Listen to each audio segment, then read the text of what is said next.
Gerry Brownlee. Good morning, Gerry. Good morning. How are you, Dan? I'm very good. And so are you still in Invercargill? Yes, I am. So it's day 2 of that conference, and it's underway with a similar-sized crowd to yesterday. So it's another great day ahead, I think. Yeah, it was quite a revelation to see the looks on people's faces when they realised how big it was, and the type of speakers that were there. What were your main takeouts from yesterday? Oh, the massive opportunity that not only Southland has, but New Zealand, as a consequence of what's happening in Southland, or could happen in Southland, has as well. And I think the other takeaway I got is that actually there's a huge will to do things by people who can achieve things that would be great for our wider community, well, certainly for the Southland community, but for the wider New Zealand community as well. But the real takeaway has to be we've got to have regulation, law, bureaucracy that actually shares some of those visions to get things done. At the moment, I think we're just sort of treading water a little bit. Yeah, I mean, that was the interesting thing. I thought there was one, I think I've got this right. It was from the guy from Transpower, who says if they're doing anything in and doing transmission lines and they need a resource consent, it takes them 7 years from woe to go, 2 years to build it, but 5 years to get the permissions. And I mean, that's just crazy. That's one of the big... It is. It's one of the big problems of this country. If you think about the massive development that occurred over the first 100 years post-Treaty of Waitangi, phenomenal. And it was just people able to get on and do things. Now, yeah, some things might not have been 100% in various cases, but man, have we gone overly cautious now, and to a point where we start with the proposition almost like, you cannot do this, unless you can convince us that absolutely no damage is going to occur to anyone anywhere, and all precaution is taken, regardless of what the outcome potentially could be in a positive way for communities. I think that's something that desperately needs to be reversed in our bureaucratic thinking. Yeah, and so if National goes in, what are they going to do? Well, we've always said that we think that the original intent of the RMA, which was essentially that if you want to do something, you can, provided you mitigate against the worst environmental effects. And over a few decades, it's just become a complete nightmare, a massive problem. We tried last time we were in government to get it altered, but you couldn't get cooperation anywhere. And we've always said, even to the current government, yep, we're on board. We want to be part of any changes that you can make for the positively, but we've seen no particular action. So we'd pick that work up and really drive it hard. And it has to be from a point of view of, yes, we can do things. We've got a right to live in our communities, and we've got a right to, take the benefits from some of the opportunities that do present. We'd also, I think, be very interested in how the hydrogen industry can be brought together in a less disparate way than it appears to be at the moment. There's a lot of very good stuff going on, and massive opportunities down here in Southland. What it needs, I think, is a lot of, I would say, coordination of efforts to make sure that we do get the best out of the opportunities as we move forward. Yeah, that sounded bureaucratic too, didn't it? I didn't mean that. Yeah, a wee bit, but not really, because I mean, Mirahiku Regeneration. I've been singing this song for a long time, maybe because I do a bit of work for them every now and again. But Mirahiku Regeneration is an iwi. It's not co-governance; it's actually iwi led. I mean, they were the ones, and it was largely due to Tipani and Terry Nicholas down there, and also Mike Shatford probably, and they drove that. They just got up and realised that Tiwai was thinking at that point that they were going to be down the road because the price of aluminium was really low, and that they were starting to make manoeuvres about getting out of town. So they got everyone together in a room and said, "Hey, we got to do something about this." And the day before the conference that you attended was an education day, and that was really fascinating because that was about how do they skill the kids up to take advantage of all the scientific-based careers that will come out of the step change around what we do in renewable energy. And that's how strategic they've been thinking right from day one. That was part of their drivers. So I've got Penny Simmons on later on to talk just about that. But that model where you have an actual iwi-led provincial strategy is being quite profound, I think, and probably maybe because Ngāi Tahu has such good relationships with its community, that's why it's ended up as big and as sort of got a head of steam like it has. But how do you replicate that around the country? Well, look, firstly, my absolute admiration for the initiative that Ngāi Tahu have undertaken. And they've undertaken it not from a point of view of what's good for Ngāi Tahu, although that is a consequence. They've undertaken it what's good for our wider community. And I think the benefits are going to be extraordinary. And you've got to hand it to Terry and Tipene. I think they were ahead of the curve. And they've picked it up. They've got, as you know, a very good operator and a guy called Mike Shatford who's helped them pull it all together. And it's changed the game. So, there's no longer talk about Rio Tinto pulling out of their arrangements at Tiwai. It's more about how they can manage to hold on, given the opportunities that are now presenting for the electricity that they get as a major user in their process. So I think it's had a massive effect on the future of Southland, just by getting together and saying, well, we're not going to be pessimistic about it. We're going to say, right, what's the opportunities? And it's going to be very interesting to watch how all that unfolds over the next couple of years. And it was interesting to see that the government's actually stumped up with a bit of money, but I did have a bit of a giggle because you've got Murihiku Regeneration there, which is in that coordinating role and leading role as well. And the minister gets up and goes, oh, by the way, we've got $8 million going in to help all this stuff, and we're giving it to Just Transitions, which is basically another bloody government department. And I just thought it was missed opportunity. These guys are brilliant flag wavers. Brilliant flag wavers. They run out in front of everybody else's parade and wave a flag and say it's all them. As I said before, the disparity of activity in the whole space of taking New Zealand's opportunities for a hydrogen economy, it has to be tidied up. And, just to turn up to a conference and suddenly sort of pull out of the back pocket another $8 million and throw it in the direction of another government agency is not going to help. And the other thing that was fascinating yesterday was the great pronouncement from MB, which is government agency. We've got $100 million for to fill up the gap between the price of diesel and the price of hydrogen. Yes. And then you find out it's over 10 years. Yeah. And the piece of graphic they put up was basically two squiggly lines with no numbers on them. And we deserve better. And the people who've grabbed this by the nettle, and it's happening across the country, but specifically here in Southland, need better. They need better, and if it's them, that's the non-government organisations going to lead with that work. Well, that's where you fund it. You don't put away in government departments. No, and it was interesting because I was sitting with Brent Melville from Business Desk, and he was going, well, that's the first time we've heard about an auction.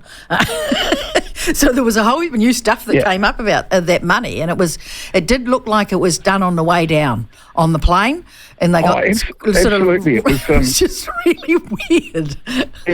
Look, it's natural for me as an opposition member of Parliament to be critical of the government. That's sort of that's our bread and butter. It's what we do. But there's just a bit of a thrown together aspect of all of that. To be fair to Megan Woods, who's the minister, I think she does know that hydrogen has got a big place in the future of New Zealand's energy mix. Yep. But what's beyond that understanding, I don't think there is no clarity about how we get there. No, and I think that was the thing that sort of worried me. The other thing I think that did cause a bit of concern and was mentioned a few times, including by Megan Woods, was the fact that Tiwai needs to put a stake in the ground sooner or later about what its intentions are so that people can plan. Otherwise, they're going to be funding two sort of strategic streams of thinking, so for Tiwai going and Tiwai staying, when they could just concentrate on one or the other. So it's sort of dividing the effort a wee bit, and everyone's sort of like, licking their finger and testing the breeze because they don't really know what's happening, and it's quite pivotal in the strategies moving forward is to know what Tiwai's doing. That's absolutely right. And think of watch. Sorry, you go. Sorry, you finished. I've finished. Well, I just think you've You've also, in all of this, got to watch the corporate welfare aspect. Yes. There is an inevitable march to new sources of energy, massive carbon emissions, etc. We can't stop that. It's what we have to do. We're an export nation. We have to protect the massive export base that comes off the land for us. And so some of these big industrials do have to change the way they operate. And they have to for their own client base anyway.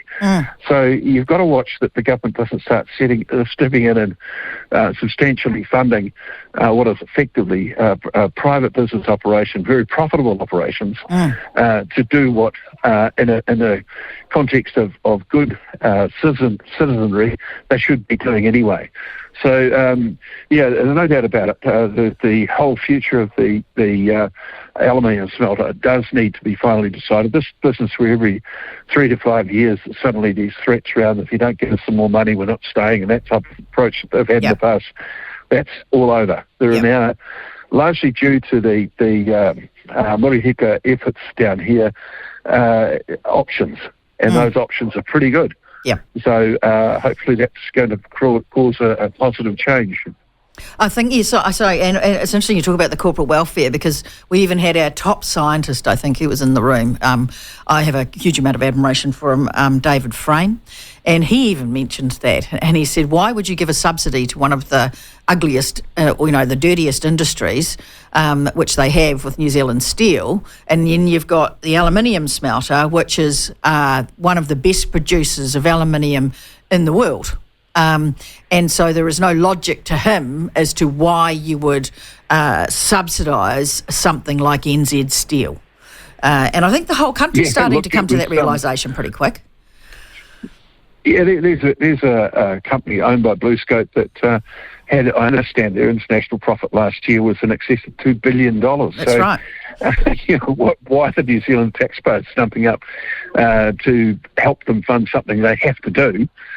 Just is another, just a mystery. Yeah, and someone. And I'll tell you too, if they had come out, if the background, there's some suggesting that in that case there was a suggestion that they were going to pull out, they were going to leave, they were going to go. Well, if that's the case, someone else might have come in and funded those electric arcs or whatever they are in that process.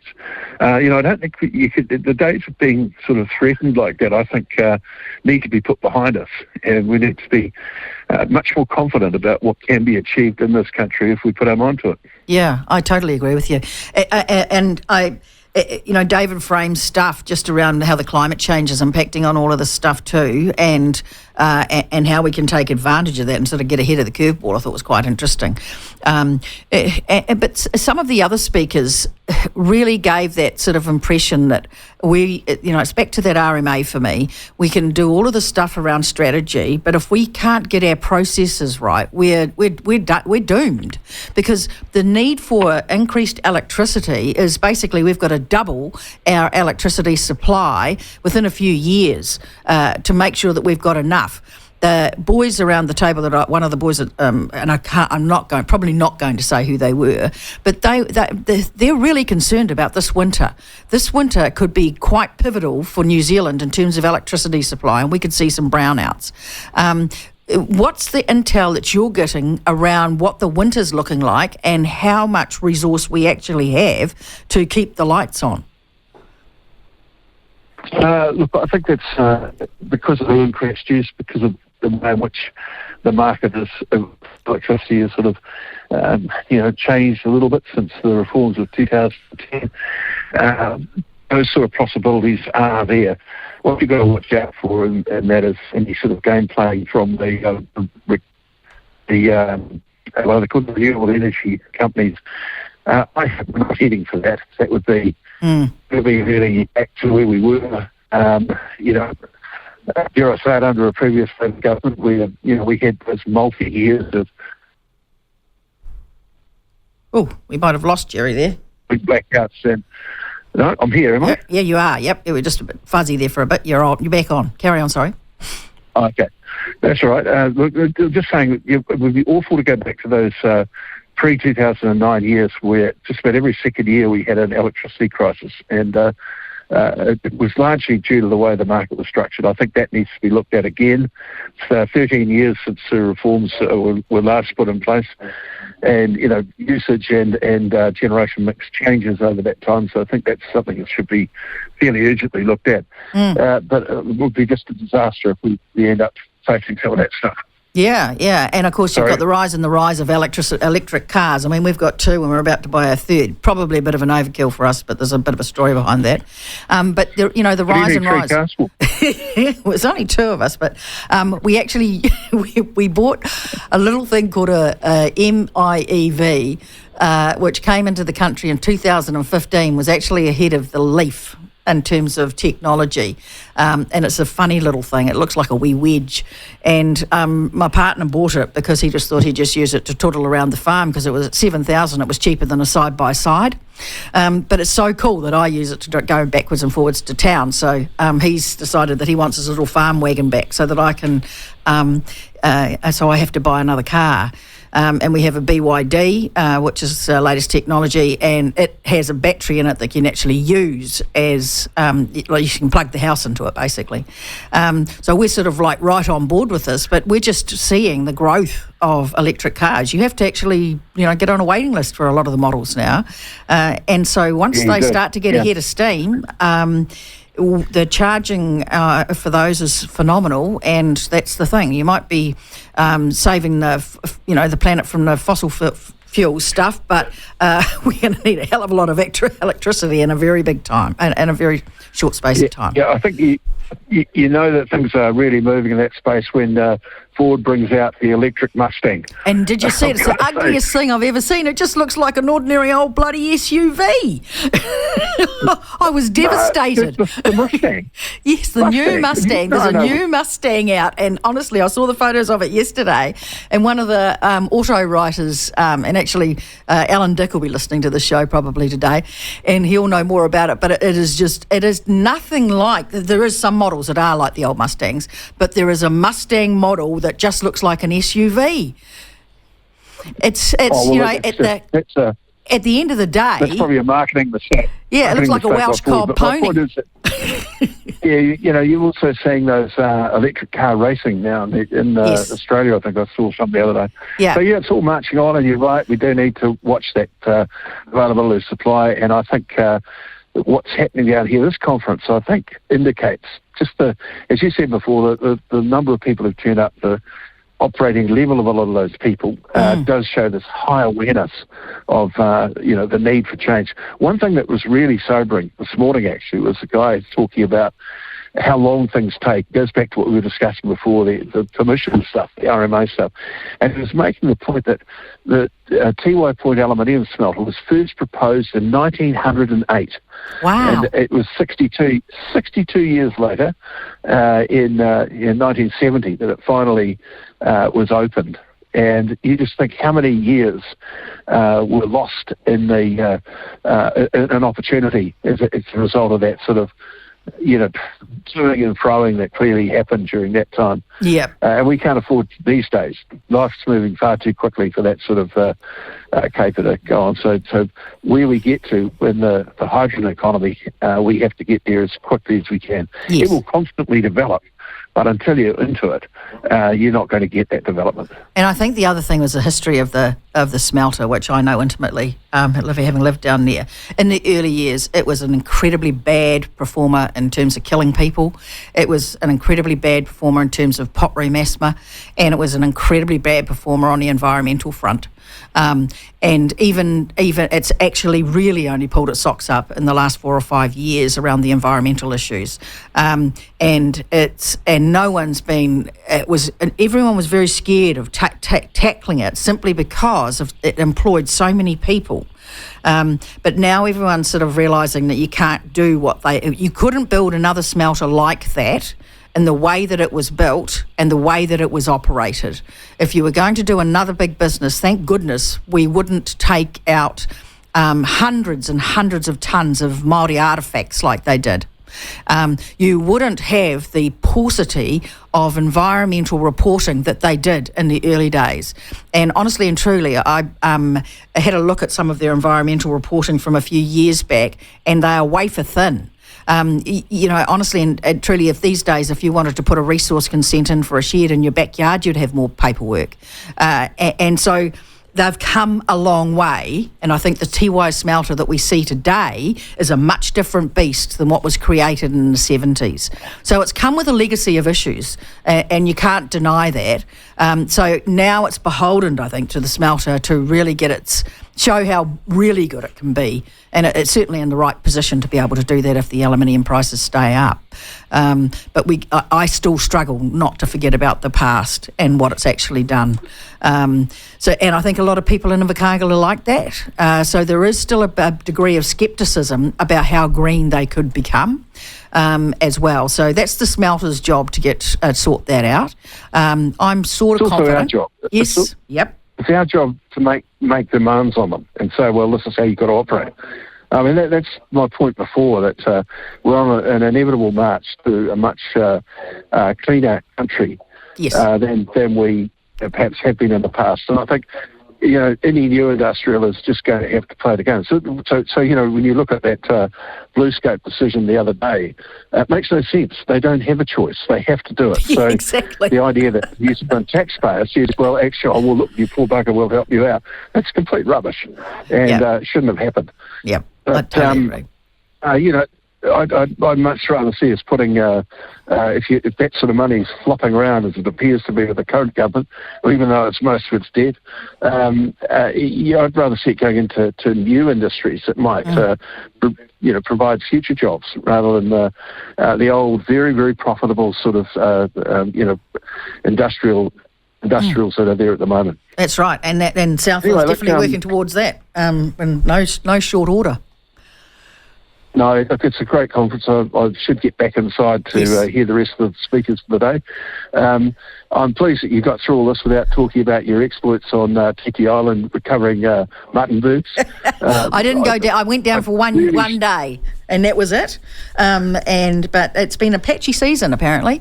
That's not going to bother me because I cannot understand why people like them at all. I just find it quite extraordinary. But there you go. Yeah, no, but you should have been here at Seriously Good. You should have been at the Seriously Good drinks, Seriously Good chocolate drinks on the night before the conference. Oh my goodness, crayfish, pawa, whitebait, you name it, they had it, and we were just rolling around. We couldn't eat. No one had dinner afterwards. It was the most extraordinary, beautiful food that I remember from Southland. Blue cod, you name it. And then they had chocolate with more chocolate, and chocolate with gin, and chocolate with peanuts, peanut butter. You would have just been in your element. Because I was.